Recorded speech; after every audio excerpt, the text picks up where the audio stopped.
కాబట్టి మీరు ఆయన రాజ్యమును నీతిని మొదట వెదకుడి, అప్పుడవన్నీ మీకు అనుగ్రహింపబడును. మత్తయి సువార్త 6వ అధ్యాయము 33వ వచనం. ఈ జీవితంలో ఒక్కో వ్యక్తికి ఒక్కొక్క గమ్యం ఉంటుంది.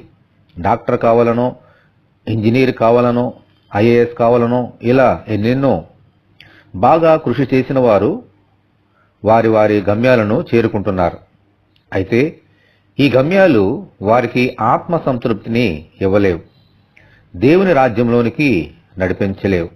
ఒక విశ్వాసి దేవుని రాజ్యము, నీతి అను గమ్యాలను మొదట కలిగి ఉండాలి. గమ్యాలను చేరుకున్న తర్వాత వచ్చే శాంతి సమాధానములు ఆత్మ సంతృప్తితో పాటు మనకు ఈ లోక సంబంధమైన గమ్యస్థానాలు చేరుకున్న తరువాత నెమ్మదిని, దేవునికి అనుకూలమైన జీవితమును కొనసాగించడానికి దోహదం చేస్తాయి.